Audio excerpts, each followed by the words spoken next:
Welcome to the Diner Podcast, where we eat our lunch for breakfast. Hello and welcome to the Diner Podcast. I'm your host, Red Velvet. With me, as always, Uncle Lump. Hello. And today we have a very special guest coming to us remotely, Brutal Bob Evans. Oh, I'm muted. There we go. There we go. What's up, guys? How we doing? Great. How are you? I was really hoping that I wouldn't have to match the energy of your opening announcer guy, because I don't think my throat could take that for the entirety of the podcast. But yeah, we like to start it off nice and strong. That's actually him below me as he did the intro for that one. So I was like, I hope Red doesn't talk like that the whole time. It's going to be exhausting. I'd last maybe 3 or 4 minutes. So getting yelled at by your dad for. So we had the pleasure of meeting you when we went to Ohio, and I started following you on social media very soon after. And I love getting to read like your takes on the independent wrestling world, because we've just recently got to dabble in it in the last year, and it's become a huge part of our business. We're both lifelong wrestling fans, so getting to get in there and do commentary, ring announcing, and even kind of jack around in the ring a little bit has been like literally living out a childhood dream. But the independent wrestling world is a wild, wild world, and it seems like you've had quite a lot of experience with it.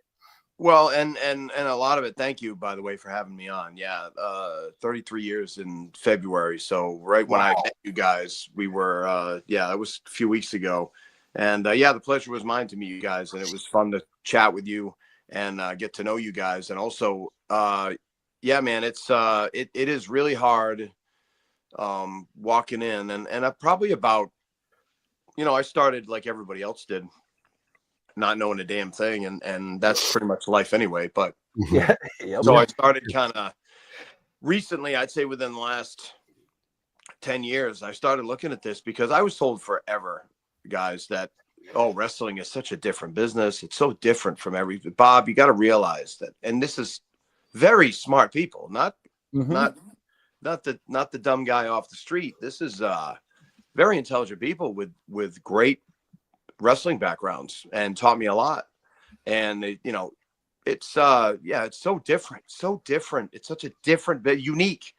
And I hear how different it was and unique it was.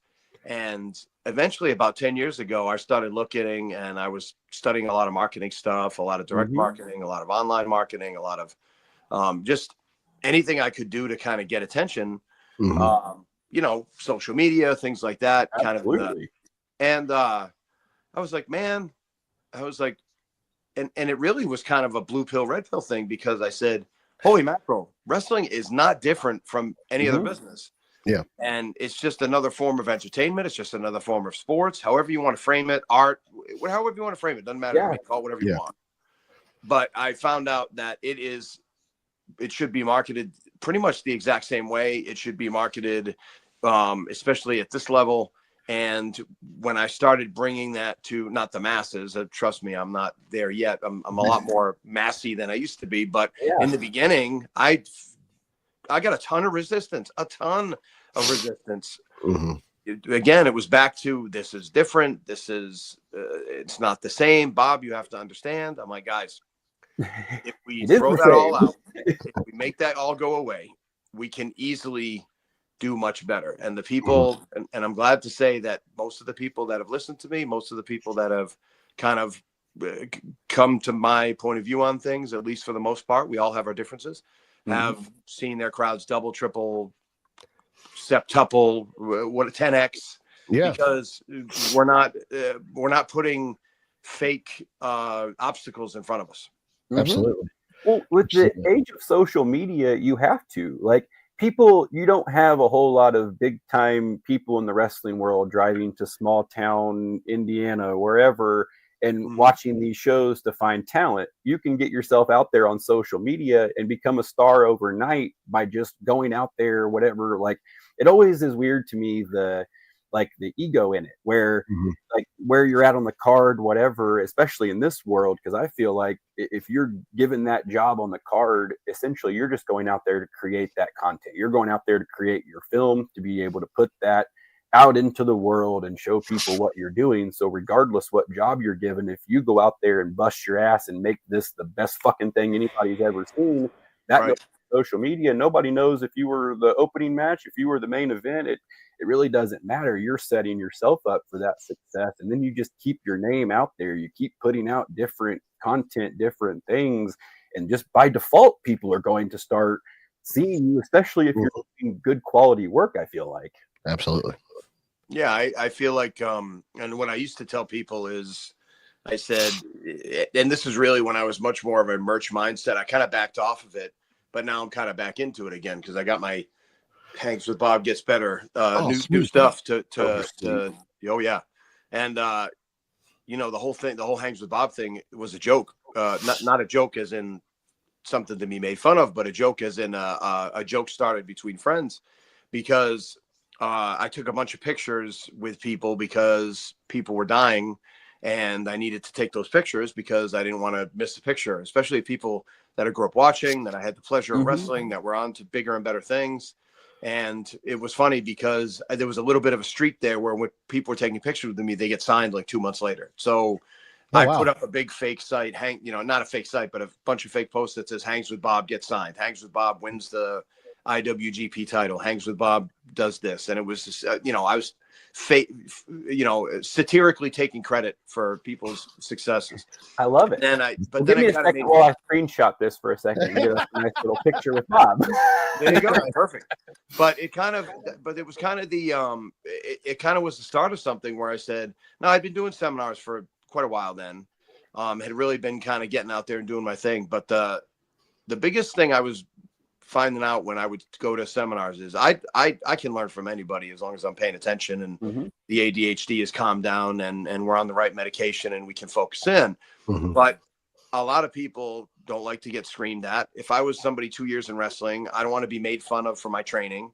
I don't want to be ridiculed because I've decided to step in the ring, and it might be scary to go in there with a legend. And unfortunately, sometimes it was legends that were being really hard on these guys. And I was like, man, this must suck. Like, this must suck to be a young person. Like, I would never want to go to a seminar again. This is terrible. Like, why would it's a bad learning environment. And even though they would teach some valuable stuff, I could tell half the young people were tuned out. So I said, kind of part of the business for a while? Yeah, sure. So like you said, like the legends are hard on them. Is that because that's kind of how they were taught into the business when they were coming up, or, kind of like you become a product of your environment, or were they just become just jerks?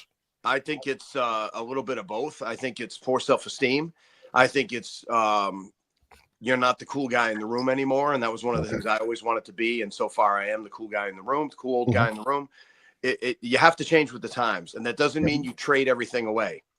That's, when people want to argue, they argue in extremes, right? So they go, well, you want me to just sell myself out? No, I don't want you to sell yourself out. I want you to figure out a way to coach these people. And there's plenty of people in baseball, football, hockey, basketball that have done it brilliantly. John Wooden had a 50 or 60 year career. And plenty of these coaches now, Bill Belichick is going back into college coaching. I mean, these people are not, the principles stay the same. There might be a way to deliver the message. There might be a way to talk to somebody. But the message doesn't go away. And also I came to the conclusion that the wrestling I grew up on doesn't exist anymore. And not because people are assholes. It's because we're 2 generations away from the wrestling that I grew up on, and that wrestling doesn't exist anymore. All wrestling is TV wrestling now. There's no house show wrestling.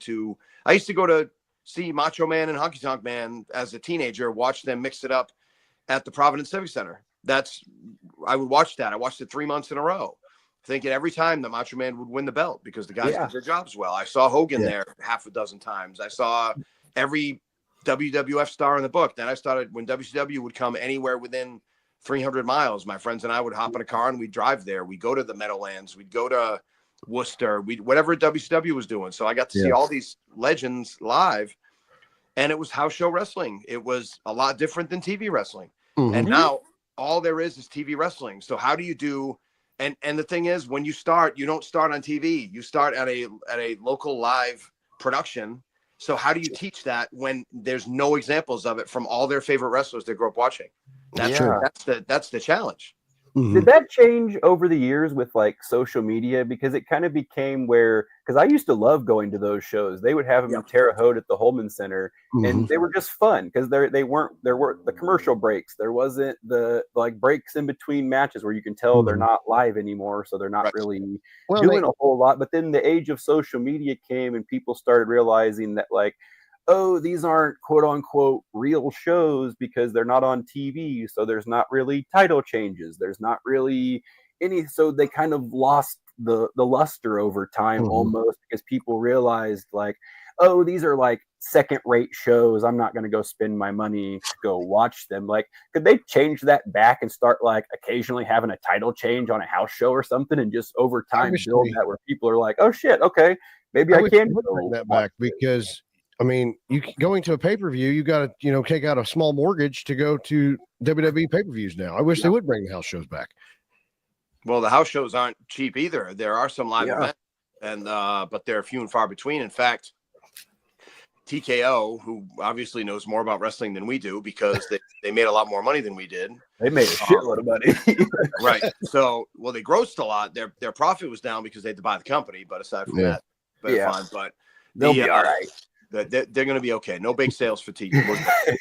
So, but the biggest issue is they're not necessarily profitable. You don't need them anymore. In the old days, you needed them. Yeah. And I think it started back in, Eric Bischoff and, competing with WWF in 1995 was really the one that started the whole big matches on TV. And there's nothing wrong with having big matches on TV.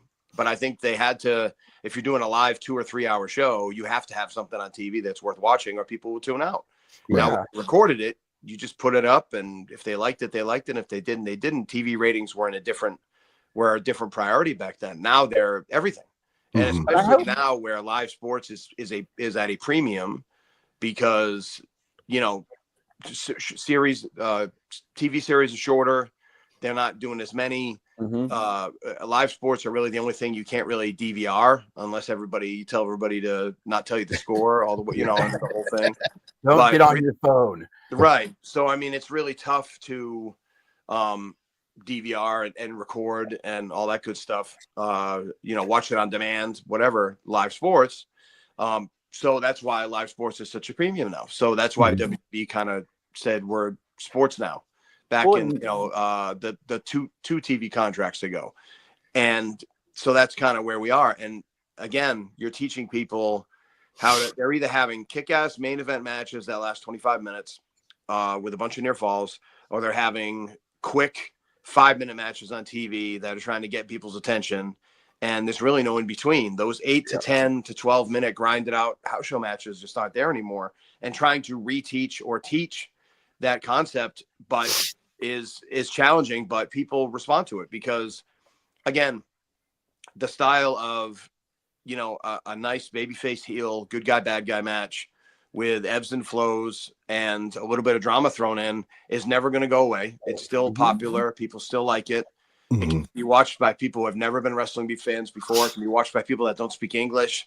It can be watched by little kids, adults, older people, and everybody will get it. So that's why I think it's the best designed presentation to bring into a live show feel. Family friendly, all ages, let everybody in.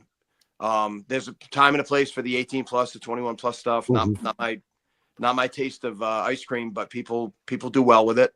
Yeah. But for the most part, if you're just doing kind of a touring, or not even a touring, but a once a month kind of thing, I think the best way to do it is that, because families come in 4 and 5 at a time, and a lot more ticket sales are made available. Do you think maybe that's the style that, like with the new WWE ID, where it's almost kind of like the old territory days to an extent, where they can recreate that along with bring back that style wrestling, where if they have enough of these promotions with that ID, you send these I mean, it doesn't even have to be your main guy. You send a mid-tier, lower-tier guy down to this indie promotion that has the WWE ID. You're selling tickets. You're blowing that up. But then you're creating this like almost like that same style where you recreate the territories throughout these quote unquote bigger indie promotions, I guess.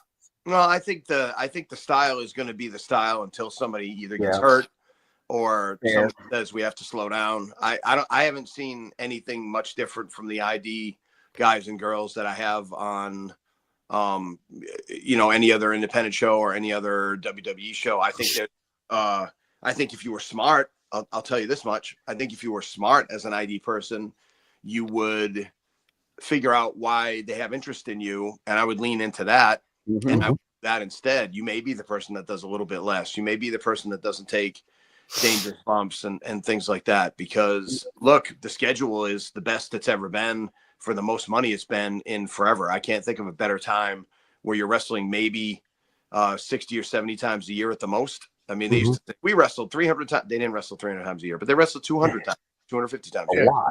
And some people did wrestle 300 times a year, but they had no life and got divorced twice in a year. You know, and the kids don't talk to them anymore. But most of the time, we had people wrestling probably between 150 and 225 nights a year, a lot, very heavy schedule. And it was grueling. And they made their money, but it took years off their life. Now they're trying to make it so you wrestle once or twice a week. Yeah. And, good hard matches. Good TV presentation. You're going to have to do some social media. You're going to have to do some video. You're going to have to do some promos. But pretty much it's a 3-day work week, maybe 4 completely total all-in travel. But that's it. And it's for the most money most people have made in forever. So it's a lot easier. Not a bad gig. What's that? I said, not a bad gig. Not a bad gig. So if you can save your bumps and do that, you can wrestle probably till you're 60 now, if you do it right. And some people already wrestle till they're 70, Ricky Morton and Robert Gibson. And, George South isn't that old. He's only in his late 50s, but he just had a match with Tom Latimer for the NWA title. And I heard the place was going crazy. So these people that know how to preserve their bodies and still give people a great match are not going away. And, I'm in that category too. I'll be 53 in September and I still like to wrestle. I don't have to wrestle, but I still like it. Yeah. When I don't like it anymore, I won't do it as much. I don't think I'll have some big retirement ceremony or anything. I'll just stop doing it. But I'm still going to go to shows. I'm still going to help people out. I mean, the consulting thing, either on my own or with Kevin Kelly, is blown up. I have like 9 calls this week to promoters who are just dying for help. Wrestlers and promoters are dying for help to get themselves out there, make a little bit more money, not get screamed at by their wives when they come home, or their husbands, mostly wives. But, you guys are laughing because But the thing is, if you can come home with money, now it's just a job. Right? And it's a job that you'll love and is awesome and you have super fun at. And it'll be a little bit more serious. You'll have to put a little bit more work in. I'm not talking about telling people to work 80 hours a week on this stuff, but you'd be surprised how little people work on the stuff that gets attention and it's not just about social media. Like asking somebody to go flyer and hey, go. One of the things I tell promoters all the time, I'll give it to you for free. People pay for this stuff, but I'll give it to you for free. Go meet everybody in town. Go talk to every business in town, whether they're a gynecologist, whether they're a tanning shop, whether they're a comic book shop, accountant, a baseball clinic, whatever. It doesn't matter. Go talk to every single business in town, introduce yourself, slip them a couple of tickets if they've never heard of you, or if they say they hate wrestling. Well, you can hate wrestling. You don't have to hate us. Come see us. And if you don't, if you really hate wrestling that much, give tickets to somebody else. We'd love to see you there, especially when you have empty buildings, especially when you have control of the concessions and merchandise. Every empty seat costs you money. If you charge $10 for a ticket, every empty seat costs you $10 minimum. And when you flip it over on those promoters like that, they go, I've never thought of it like that. And I go, I know. That's why you're not selling out, because once you start thinking about it like that, it's the first step into taking ownership. And you go, holy smokes, I really have to turn this around. Yeah, it's on you. It's not on anybody else. Well, and we got lucky. We have a show on April 12th we're doing in town, and we just found out it's the same day we're in front of the entire baseball youth league doing a opening day ceremony. So it's like, hey, we're going to be in front of 300 kids, parents, siblings. Let's figure out a way to work in one of these giveaways, one of these like activities in between, and promote the hell out of the show. and get all these kids going, hey, I want to go to that today after the game's over. And also 300 kids. Exactly. And also what a great opportunity to maybe cook up a fundraiser with them. Hey, we'll do something at the middle school. We'll do it right on the baseball field. We can get the weather to cooperate, and then, bring us in, and you either you charge us one rate and we come in, you guys keep all the money, or we give you 25% of the gate and you guys sell all the food, 100%. whatever it is. I would usually do we pay all the expenses, including the wrestlers and the ring and all that stuff. And then we give you half, and then you guys keep the concessions. Usually they walk away with $1,500, $2,000, $3,000, like, because Absolutely. they show up.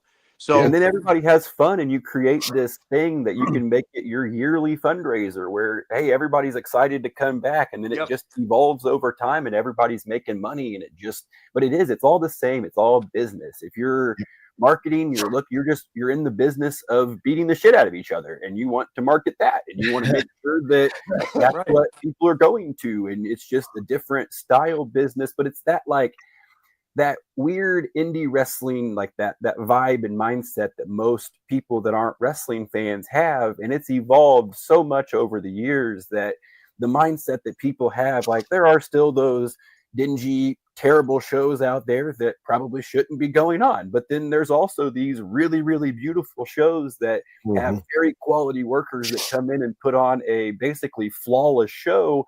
And it's like, you kind of take that for granted to an extent, because you watch how good you guys are at what you do, and it comes off almost like so natural and robotic that when you do get in the ring and you get to like jump around and it's like, how the fuck do they do this? Like, this is insane. Like, but then it puts into perspective the safety issue. Like you were talking about dangerous bumps earlier. That's a whole new world of this, because of, again, my aforementioned like tunnel vision of this. But now watching this from the seats we're in now, it's like I get so nervous at times for some of these things where I'm watching it. I'm like, oh, sweet Jesus, like, this is not good. Jared, we also get nervous because we also put the ring together, and I don't know if we're qualified or not. We're like, you picked us to put this together. Why would you? Oh, okay, we're gonna do it. You put the ring together with supervision. It's not like we left you to do it by yourself. That's fair. That is a fair point. We were taught. No, well, what's happened is, and you guys always had respect for pro wrestling, but you've even more deeper respect for it, because you step in the ring. You realize that, I love when people talk about the hardest part of the ring. My favorite Jack Vaughn video is when he says the hardest part of the ring is the apron, and you see Aaron Williams just tapping on the post, going, the ring. So the ring's hard hell. Yeah. It all hurts. It all hurts. And and I'm not some big superhero, because I chose to do it. I raised my hand years ago, and I said, I'll do it. But that's the point. One of the things that's really hit me in the heart the last, I guess, 5 or 10 years is that we're all putting our bodies on the line. This is going to cut some time off the end of our life. We don't care at the time. Maybe at the end of our life we'll care, but probably not. I think it's a trade we're all happy to make. Exactly. But the deal is, like, let's walk home. Let's walk home. Well, hopefully we don't have to walk home. Hopefully let's go home and have some cash in our pocket. Let's make it money. Let's turn this into at least a side hustle where look, we all trade time for money. It's what we do. But if we can, if you make $20, you're like, man, that's rough. And if you make 100, you're like, okay, at least I kind of substituted some of the pay I got from work and things like that. And at least I can take the family out for dinner the next day or whatever. It's something. Wrestling gives you something. And then when you get better at it, I always grab the promoter, not roughly, but metaphorically. I always grab the promoter and I say, look, I just want you to pay your mortgage payment with this. I just want this to be something that is fruitful for you, that blesses you. Yeah. And it really can be with a few changes. Now, it's going to be hard work, but it's hard work anyway. Like, you hear about all these people like, oh, I woke up and we set up the ring and we did this and we did that. And, we recorded this stuff and we did this and we, and we had practice all week and we did this other thing. And yeah, it's hard work. So why not just turn some of that hard work into something that's a little bit more fruitful? And that's where we are. And it's like, and you said something about, dingy wrestling show or, dirty wrestling show, whatever, not salacious, but like dirty and, like dingy and muddy outlaw mud show stuff. I think every independent promoter down deep thinks everybody thinks we suck, that we suck, we're no good, we don't deserve this. And I've said this to several promoters on some of my calls this week. I've said, and last week I said, you guys, I want you guys to think. Now let's just use I'm trying to use a city that Springfield, Mass. Okay, I don't want to use a city that they actually used. All right, Springfield, Mass. Springfield, Mass is cool. They have the Basketball Hall of Fame. They have some cool stuff going on. I guarantee that a cool wrestling show is going to be one of, if not the coolest thing happening in Springfield, Mass that day. And that's a city. So imagine what's happening in your town. Yeah. Terre Haute, Indiana, like Evansville, Ohio, Elyria, Ohio, right? Our friend Brandon Xavier runs Elyria, Ohio. Every time he runs a show, and he does 300 plus now, but it's the coolest thing in town. So stop saying you're not cool. Look, you might not be cool for everybody, but I bet you're cool for way more people than you think you are. Yeah, so just be proud of it. Marketing, guys, is not advertising. And Don Draper, I was just listening to John Hamm on a podcast. It's not about Don Draper and tricking people into giving you money and faking it. It's none of that. Marketing is like, hey, I'm digging this cool thing. I believe in it. Yep. I want you to experience it with me. Come see the cool thing. Come check out the cool thing, and you'll be all about it. And then when you come check out the cool thing, can I have a couple bucks to like kind of cover everybody? And they'll be like, here, take it. Well, they have a good time. They get hooked. And like, we've looked at it this way the whole time. Like, I don't care what job I'm given. I'm going to go in there and I'm going to ring announce like I'm ring announcing the main event of WrestleMania. I'm going to commentate like I'm commentating the last 5 minutes of a WrestleMania match with that energy the entire time, because you guys fucking deserve it. Like what you're going out there and doing. And I'm not going to sit there and do the like, whatever, the soccer announcer. He hits him with a drop kick and it's just boring ass. Like I want it to have that fun energy and you're getting that natural reaction. He's so good at telling the story and doing the like play by play, but we just try to make everything fun and give that energy. Like we are working the main event of WrestleMania every single time we do anything, because why not? I don't know who's going to watch that tape that we put out. I don't know who could possibly see that. So I'm going to give it every ounce I have in there and make those dudes feel, because I hope that you guys feel that when you come out and we hit those ring announce. Like that's what, like, I hope like the wrestlers feel that, like whether the ring announcing is this subpar, like, all right, here's this guy, this dickhead's coming out here to wrestle, or you're getting in there and fucking going after it, hitting it. I think I feel the difference. And I hope that like that jacks you guys up too when we do that. Well, we got to, and when we commentate, we're very, very blessed because the promoters just say, call what you see, watch it like you're watching at home as a 10-year-old kid. Deal. We got you there. So we're popping, we're just going, we're having fun and calling the thing. And then announcing, I want everybody to get that moment. I hope I'm not standing in I never know where to stand in the ring announcing. That's the part of the problem with me. I'm like, I don't know where to go. I'm in the way no matter what. But, I want them to, when they come out, you're getting everything I got. May not be the best, but you're getting everything I got. Yeah, and that's it. I think passion covers a lot of it. I also think, when you go to and I very often, 100 times a day, I refer to us as basically minor league wrestling, minor league baseball. Nothing wrong with that, by the way. The Savannah Bananas do. I was telling you guys the story about Fenway Park where they were doing high six figures in merchandise in one day. Some people, rumor is that they did close to $1 million in merchandise. Awesome. In a day, right? So, and they have 4 teams now. So they're going to keep touring. They're going to get more people out there. They're going to do more, and they still have. Look, will it cool down a little bit? Yeah, and when it cools down a little bit, they'll just go back to Savannah, sell out Savannah every night, make plenty of money. They took boring ass baseball and made it fun. Like I played baseball my whole life, and traditional baseball is boring. I think sometimes they might be a little bit too much for normal baseball fans, but they made it this new thing that everyone's like, oh, this is fun. You're making baseball this enjoyable atmosphere. And I feel like it's the same for wrestling. You can have this like stagnant, like everyone needs to do this like exactly the way it's on TV and this and that, or you can have fun with it.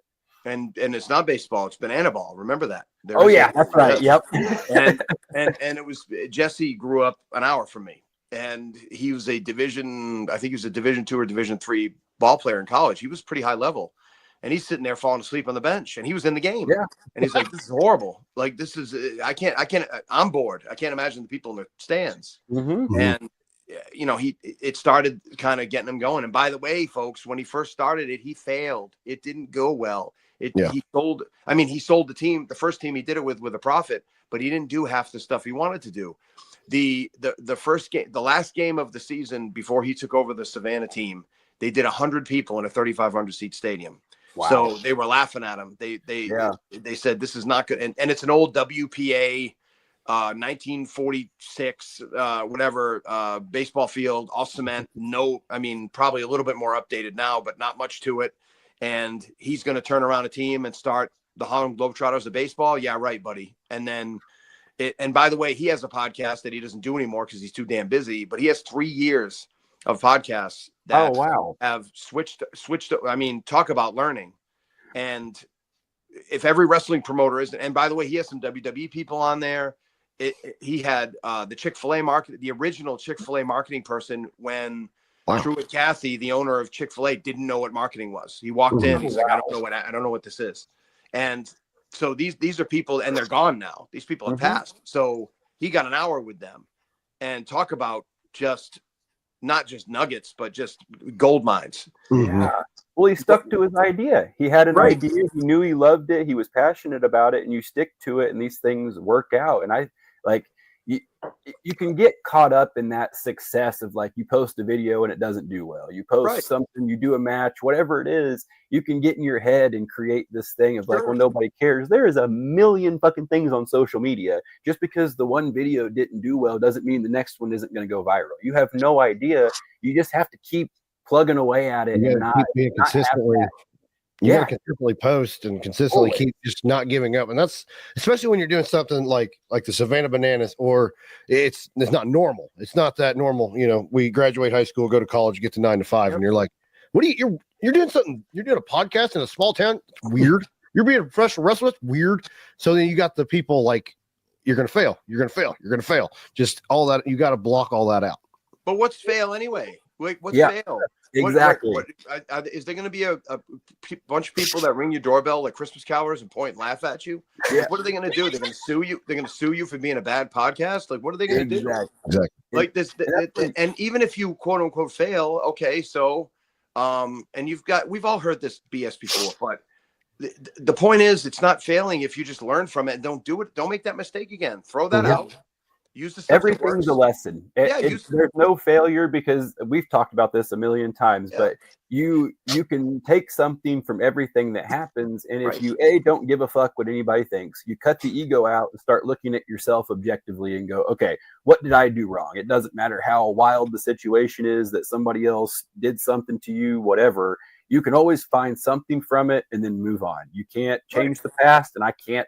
Unfortunately, I can change the future with what I'm doing right now. I can't change the future by worrying about it or figuring it out, whatever. There is no, you're not going to be a fortune teller. So you sit back and you put forth the energy to make yourself what you want to be. And then shit starts working out. And I don't know, we talk about, I think that's one of the keys to life in whatever you're doing. If you want to get something, fuck what everybody else says, fuck your ego, look at yourself objectively, and just keep moving towards your goal, and good stuff will happen. Yeah, I agree. I mean, I don't think and people think that's a very simplistic way of looking at it. But the problem is that, and you know, it's called Stephen Hetfield is the War of Art. He talks about turning pro. He talks about turning pro, right? So you can turn pro for an hour a day. What he means by that is, and you guys have, I'm assuming you guys have regular jobs. And well, God bless. I have a job. I have a jerk for a boss. I'm self-employed. But if I have a bad day at work, whatever that work is, I don't quit the job, walk away and say, screw it, and throw away all the money. I just have a better day the next day. I think with our passions, a lot of the times we go, well, I had a bad match, or I got hurt, or something happened, and I didn't get a career-ending injury, but I got hurt, and now I'm going to be out for a month or 2 months, and well, that's it. I'm going to give it up. I'm going to, well, maybe it's not about giving up. Maybe it's about taking a step back and learning how to do something else with it. I think people give up way too soon. And I've been a victim of this too. Like, this is the most consistent I've been doing my social media posting, touring. I wanted to do stuff with my friend Kevin Kelly last year, but Kevin was having, with the AEW company that he left, and there were a lot of mental health issues there. He wasn't ready. Mm-hmm. So he had to cancel a few dates and kind of wait a year, wait till everything cleared up, wait till he got a regular job, wait till he got regulated again. And this is nothing Kevin hasn't talked about. But he and I talked about it a couple days ago, and now he's going to run his own promotion. We're going to be touring. Awesome. We're going to be helping people with consultations.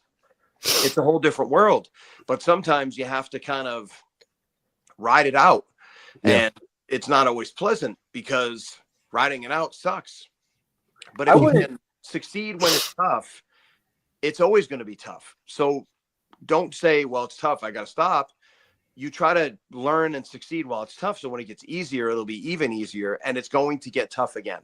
Absolutely. Is like, I assume, I mean, this is like this, and I think the world, but like mental health is it's a big topic just across the world. But I think, is there a lot of that in this wrestling world also, where that's a pretty prevalent thing? Because I mean, just with the little bit we've got to experience it, like you get that imposter syndrome. You're going after this wild goal where people kind of look at you and they're like, what the hell are you doing? Like, okay, and it's not the normal. You're stepping out of the box. You're not going into the normal 9 to 5 or doing whatever. And it's like, people look at it because it's very alien to most people, right?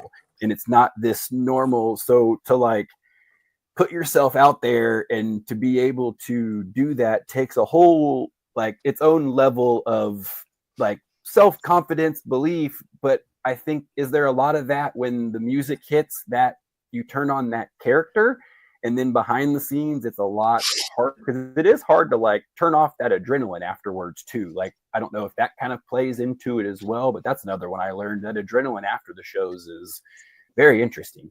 Yeah, I think the mental health thing is more in the off times, where you kind of jonesing for that high. Too much time to think, too much time to, how come it hasn't worked? How come it hasn't? It's a sales job. It's a sales job, and it's a marketing job, and it's making calls and checking in with promoters and checking in with every day. And unfortunately, since it's a part-time gig, we can't always devote as much time to it as we want to, because most people have the job. And I'm not telling anybody, please don't quit your job. Please keep your job, keep your health insurance. You're not ready to if you think you're ready to transition over to a full-time wrestling career, you aren't. So please don't. Not yet. Grab that contract first. Grab that contract first. Grab the contract, and then see if you can still have a job and work around it. So, a lot of wrestling contracts aren't all that cracked up to be. And then, but the problem is, we have a lot of time to think. We have a lot of time, and we also are very, very much ADHD performer people. There's extreme ups, extreme downs. There's a lot of bipolarism, whatever you want to call it. There's a lot of, I'm doing great, I'm doing shitty. And usually it's, the world hasn't changed. You have, and you're up and down, and you're nervous about every little thing. And yeah, the adrenaline stuff and all that. I'm much more of a macro guy now than a micro guy now. So it's the adrenaline really doesn't hit me like it would somebody a little bit newer. I'm too busy kind of keeping track of everybody and kind of making sure the show's on track and watching out for a lot of people. So I just go out and have my match, and trust me, I'm not saying I'm some great pro or anything, but I've done it long enough where it's just not the same. So you were very fun. Your match was so much fun to call. It was so much fun to watch, because it told the story. It was good. It was fun, because you can also do too much. Like there's that too much where then some of the spots look wonky. Some of the spots don't hit quite right. And then it kind of, that's what you leave that taste in people's mouth too, to where there wasn't a whole lot of crazy big spots in your match. It was, you guys were talking a lot. You did a lot of really fun things, and it was just really enjoyable. But I think there's a lot of crowd engagement too. That's what I yeah, like. but Yeah, I said hello to what everybody in the wrestling crowd. Yeah. Like it's a new crowd. It's customers to serve. These are people that have never been to wrestling before, and maybe they went to go see their buddy, but I don't want it to be when I was talking to people, I noticed there were a lot of people, a lot of friends and family, but that's great. But friends and family aren't necessarily good. And it was actually said in the by me and a few other people that said, look, this is a great crowd, but friends and family don't come every time. And we have to build fans. We have to build customers. So let's leave everybody with a good impression. So everybody leaves and then they come back. Not necessarily they come back, but they tell everybody what an awesome time they had. Yeah. And it builds, because that's how you build it. Word of mouth. We don't have money in the budget to spend $5,000 on ads and billboards and things like that. However, we can get a lot done with advertising with a reasonable dollar, as long as we have intent behind it. If we just slap ads up and say, come see the wrestling, that'll be somewhat successful. I mean, we'll have some people show up, but you have to have them care. Oh, the wrestlers took pictures with us. The guy shook my hand. Oh, he gave my kid a high five. Like, that's going to be the stuff and there's so much crowd engagement now everywhere. Like, you can't go to a Monster Jam show. The Monster Jam racers, the drivers, they can't leave the meet and greet until every single fan has been taken care of. Good. So whether it's an hour, whether it's 15 minutes, whether it's 2 hours, every single fan, free, whoever paid, not the VIPs. This is the end of the show.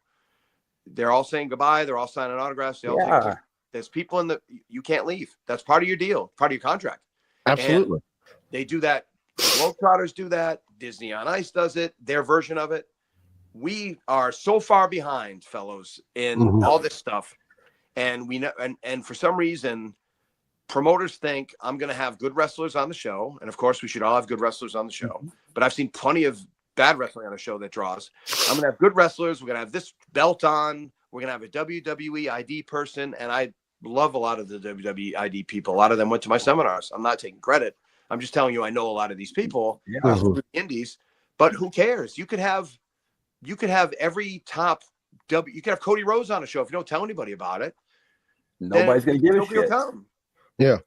So it's an awareness thing. You just have to tell people that wrestling is in town. It's a cool thing. The price is right. Come see us. We're not going to, it's not going to be a 4-hour show. We're not going to be gratifying ourselves there. We're going to be making you guys happy. We're going to be doing a nice 2-hour, 20-minute show, whatever. And it's going to be a fun show that the kids are going to like, that you're going to like as parents. And it'll start at 6 and you'll be home by 9. That's kind of what, I mean, you don't have to say exactly those things, but you certainly have to think about it. Well, that's the way I feel like, it should be. I mean, the people are paying to come see you, spend time with them, take pictures with them. Like this last show we did, we're just commentators. And I had kids running up wanting my autograph, and I felt like a rock star. So I can only imagine how you guys feel. But I mean, you give everybody that time of day. I mean, they're all humans. They want to hang out with you. Take the time, and that was awesome. Yeah, and I'm flying, I'm traveling, I'm dead tired, and then you know, people come up to me and a wrestler will pull me aside, and this happens quite a bit. I'm blessed for it, thank God. You know, I really am. God is great, and I could have thrown it all away with my gambling addiction, and I didn't, thank goodness. But you know, I have wrestlers pull me aside and say, you know, I really appreciate what you do. I really, you know, I've had fans do it, you know, and it's as my following gets bigger, I have, you know, I win over new people because it's me. It's who I've always wanted to be. Yeah. But if I don't post and I don't, you know, I listen to Alex Hormozy a lot. Alex Hormozy posts 10 times a day. Like, you got to post often. You don't have to post 10 times a day, but you should be, I see some of these wrestling promotions. I see some of these wrestlers who go, you know, I'm just not getting booked. I don't know, you know, have any idea. And they'll post once a week and it's about them complaining about the neighbors next door or something. And I'm like, guys, let's, okay. So if you have a fan page, you have a fan page. And if you have your page complaining about the neighbors, that's fine. But why don't we push people into your fan page? And then I should know where you're going to be, what happened, what happened after, how the travel was. People love hearing about the travel. When I go talk to my parents friends at church, or I go to a dinner party, or I just meet some people, some strangers that don't have anything to do with wrestling. They love talking about the travel. They love talking about the places you've seen. They love talking about the buildings, like everything but the wrestling. They don't care about the suplexes you did. I'm not saying the suplexes aren't important, but I'm saying want the story. for those people, they don't even know what a suplex is. They might think it's something on the menu. They don't know. So you just go and it makes you a more interesting person. But if you don't share any of this stuff, and it's all about you just sharing your love for wrestling and sharing your love for, holy cow, I got to this place. I went to Denver, Colorado for the first time because my friend Matt Yaden believed in me and hired me and Kevin for a seminar. It's been 10 years. Like, I got to go to Denver, Colorado because of wrestling. I got to do 42 states now because of wrestling. I just wrestled in Wyoming for the first time last month. Got to see the mountains, got to talk to my wife, saw a deer. I mean, there's plenty of deer around here, but I saw a deer in the snow in the mountains, and it was such a cool thing. Awesome. And the building was really well lit. And by the way, I was getting paid really well for it too. Like, and it's all content. Everything works in this world is content. Like, we've learned that with what we're doing. We've done some wild shit, but we take the opportunity. Like, we were judges for a barbecue rabbit competition. We've done a boudoir photo shoot. We've done all kinds of wild shit. We emceed a fashion show. Jared gave me a tattoo. I did. I tattooed him on his ass. That's so. But that was just a personal favor. Yeah, he just asked me to do that. It's a smiley face that looks slightly like Forky from Toy Story. He's just a tad bit fucked up, but I did my best. I made him at least somewhat legible. But like, we're a little fucked up ourselves. Yeah, exactly. He just has his own personality. Yeah. But you put that stuff out there, and like, you're developing this content. People are getting to know you, and you're developing this character, even though it's not quote unquote wrestling related. You're still developing your fan base. You're showing people where you're at, what you're doing. If you're traveling to this place, oh, hey, I stopped off at this restaurant. Then you tag that restaurant in the post. Then that's another world that you're in, that people start following you and see you, and any eyeball you can get on your product is in your benefit. It just works across the board. If you're just constantly building your brand and trying to get yourself into these bigger opportunities, different companies, whatever it is, social media is literally a gift from God handed to you to promote all of your things all the time. And the right hashtag could literally send you into superstardom overnight for some dumbass video that you did that took you 5 seconds, and that could change your entire existence. And the fact that, a few years ago, I saw Jack Vaughn posting stuff on Twitter where he was posting like these just walk away mic drops, deadpan one-liners on Twitter. And then we had a seminar where it was after a show at Future Great Wrestling in Hamilton, Ohio. And it was me and like 5 other guys. And I said, guys, let's just sit and talk and let's do career stuff. I don't feel like bumping. Like, we already had our matches. Like, we don't need to bump around. And he was there. And I said, I said, boy, you're really doing some cool stuff on X and Twitter. And, he goes, yeah, I was thinking about doing something else with that. I said, how about this TikTok thing? The kids are really digging it. And then he ran with it in a way, maybe I helped inspire him. Maybe he was thinking about it already.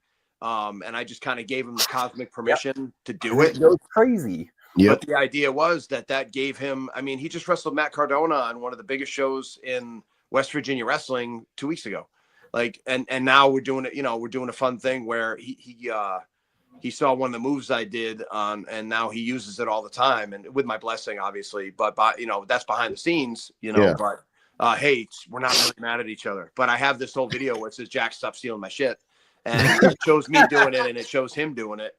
Yeah. And the idea is that, and it worked. We actually have a match coming up in September with each other. Oh, cool. So, where is that going to be at, by the way? I think we're doing it for Donnie Hoover at New Ohio Wrestling for the Zucchini Fest, because that's where we should be wrestling each other, at the Zucchini.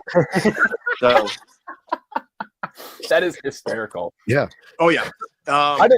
I don't want to keep too much of your time, and I want to ask you one more thing before we let you go. So I was reading that you, on your 40th and I believe in your 50th, around your birthdays, you did the Iron Week, and that is insane. I've actually done 3. I did one in 2009 too when I was 37. So what kind of inspired that? Yeah, I did one for actually it was inspired by some of these ultra marathon guys who run. Okay. Actually my friend John does what in Oklahoma. John, he's man, he does 100-mile ones. Mhm. Wow. Holy mackerel. He Nope. yeah, right. No, It's wild. no. They do 100 miles in like over a weekend. It's wild. But I wanted to do a version of that, and I said, all right, so how do we do this? How do I do it the way I want to do it? John Bloodworth. That's the way. Bloodworth is the coolest name ever. How would I not? That is, yep. Yeah. So, but John was a wrestler, and now he does a lot of fitness stuff. Follow him on Facebook. He's great. A very realistic fitness guy, which is awesome. And he's actually been certified and trained by some of the guys who train me here in cool. Rhode Island. So yeah, we have a nice little circular community here. But John was doing like the ultra marathon stuff, and I had read about this years ago. And I said, what's my version of the ultra marathon stuff that I can actually do that'll kind of like make a statement? And I said, I bet I can wrestle somebody on the fly for an hour. And I've never done it. I'd done a 30-minute, 45-minute. And Insane. I've ended up doing it 3 different times. I did it when I was 37 in 2009. I did it when I was 40 in 2012. And then I teased it forever. It's even on my Facebook posts. I teased it forever and ever and ever. And finally, my tag team partner, Tim Hughes, said, if you bring it up one more time, you have to do it. And literally, I forgot all about it. And then 2 days later, I brought it up. And I said, shit, well, I got to do it. So it was like March or April. I start seeing the stuff pop up now. So it must have been March or April. And then I said, September, I'm doing it. So my 50th birthday weekend, the last day was Sunday, September 3rd, 2022. And I wrestled Colby Carino, who I trained years ago, for an hour. Almost killed him. He almost killed himself, actually. I didn't almost kill him. And then the original plan was that I was going to wrestle Steve Carino on the first day and wrestle Colby on the last day. That was going to be the plan. Because Steve was supposed to wrestle in the 2012 one. And then I wanted him to do the one in 2022, but he just couldn't get past his NXT stuff. And I certainly understood that. That was fine. So, but I ended up wrestling a bunch of cool people. And in the 2012 one, I wrestled a bunch of like, Adam Cole, just some local guys, some Vinny Marcellia, who's Vincent now in Ring of Honor, AEW. Some of the people I helped bring into wrestling and nurture in wrestling. Those two guys were very important to me. In the 2009 one, I wrestled Mike Bennett, Matt Taven, Antonio Thomas. And the 2022 one, I wrestled Derek Neal, who's a big star in Kentucky and Tennessee. I'm just kind of shouting out people. If I forget people, I'm sorry. But and I actually wrestled Jade Newman in Tennessee for a Iron Week, a preview match, because I was originally going to do it in March and I wasn't ready in March of 2022. So I just did the one match just to see if I could still do it. Yeah.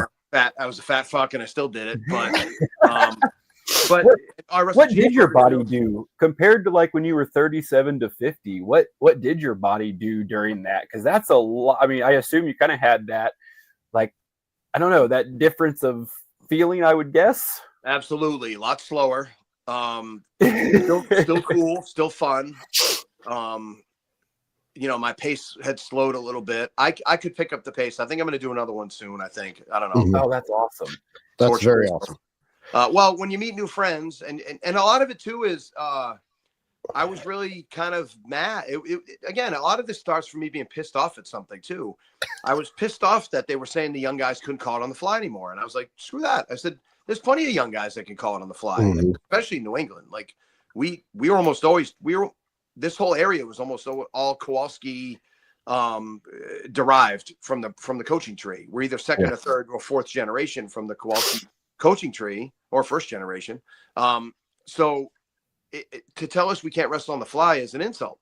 So, and I know I can carry just about anybody on the fly as long as they're halfway decent.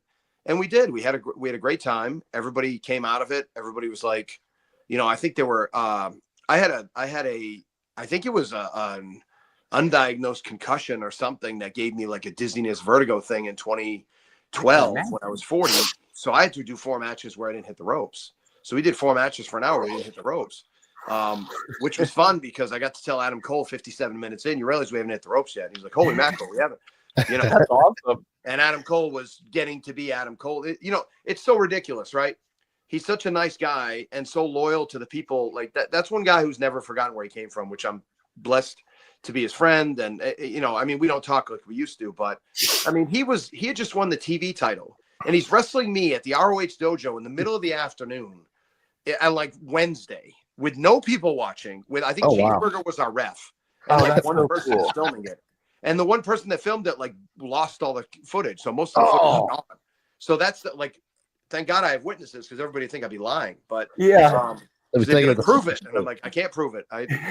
But we're just wrestling for an hour. And it was cool because there's a guy who had already done a lot of cool stuff, had already done a ton of great things in wrestling. And he was still like pretty jazzed that he's like, yeah, I went an hour. Like I went an hour with this unorthodox guy and we did pretty well. We kicked ass. Like, and we did some cool stuff. Like, again, Berger had been the ref at one, and then 10 years later, he's training. He runs it's the worldwide dojo now, the old ROH dojo. And now I'm wrestling him and it was awesome. Like that was one of my favorite time in our feud in Ring of Honor. And now here we are 7 years after our feud, 10 years after the Iron Week stuff. And I'm wrestling an Iron Week match with him in front of his students. And it was awesome. And he was so good. Like he's really good. So it's been fun watching everybody's kind of, you know, when you get older, you can be bitter or you can just be like, hey, cool. Like everybody's doing well. Everybody, you know, and, you know, we've lost a few people the past couple of weeks in wrestling. You know, people in the Northeast, we lost another one in New England yesterday. I don't want to lose people, you know, and unfortunately that happens when you get older, you lose people, but these are young people too. So that's why mental health and just making people aware and trying to empower people is really my gig. And I just want, if we bring a little bit more money in, and money doesn't solve all problems, but man, money solves it definitely a lot helps. of the issues of it helps. And then, you know, the wife or the husband just isn't looking at this like it's a joke, you know, or it's a silly ass softball thing. Like it really doesn't have to be. And my whole thing is, if you're going to play softball, then just own a league and charge money for the league, and you'll be able to play softball the rest of your life. Like that's genius. That's how I look at it. Oh, so I just used this analogy the other day because I spent most of my 20s playing competitive slow pitch softball until I realized, like, the fuck am I doing? Like, even took steroids to the point, like, I took it that serious. And then afterwards, it's like, you are a jackass. This, like, it's just a thing to go have fun with your buddies. And like, I can't go play professional softball. Hey Jared, but you get that. Yes. How many MLB scouts are at your softball tournaments? Absolutely zero. Now, now all the records you broke, did they take them away now that you've made that? Unfortunately, yes. They took all my home run records. Everything went away. Are you eligible for the Hall of Fame? Unfortunately, no. I was not eligible. I didn't get voted in, but we played. I was not eligible for the Hall of Fame because I wasn't very good. That's what, you know.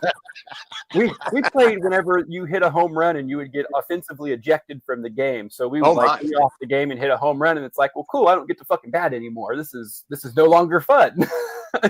But you kind of get that in wrestling a little bit too, where it's that you get certain people that take it with that same mindset of they're just out there to do this fun thing on a Saturday to go have some fun. And then there's other ones that are there that are trying to make a career out of it.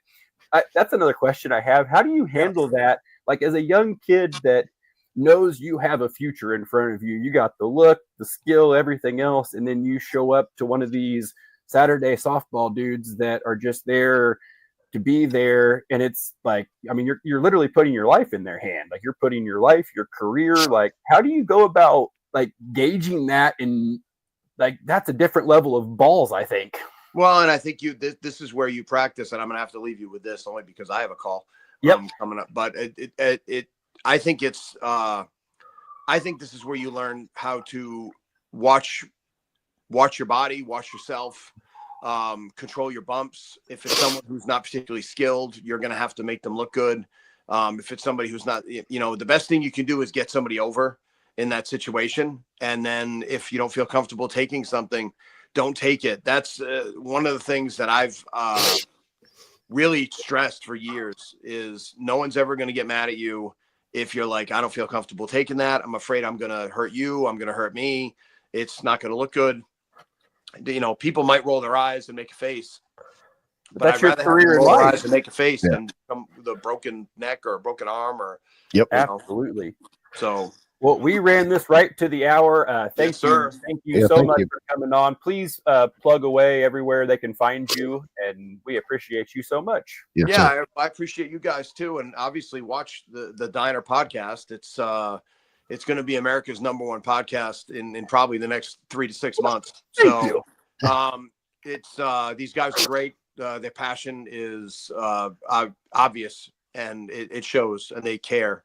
And giving a shit is 90% of it anyway. So at Brutal Bob Evans on almost everything, Real Brutal Bob Evans on YouTube. I'm really kind of just starting with that stuff, but I'm a Facebook guy. So follow me on Facebook, check me out. Promoters, wrestlers, if you need help with your career, hit me up. I'll be happy to message you. We can do a call for free to see if it's, a little 20-minute. I'm actually doing one right now. And right after I get off the phone with you, a little 25-minute phone call to see if we can work together. And then if we want to work together, we go deeper and take it from there. But obviously hit me up. We'll schedule a call and we'll see what makes sense for everybody. And that works for podcasts as well. So I grow podcasts as well. So, Well, thank you so much. We appreciate your time and have a great rest of your day. all right, guys. Thanks Thank so you, much. sir. It was a pleasure to meet you. And I look forward to working with you guys again. Awesome. Same to you. Thank you. Take care, guys. All right. At this time, we need to thank the people that pay us. Pappy's Barbecue, Meat Eat Repeat, RJ's Formal Wear. They have sweet suits.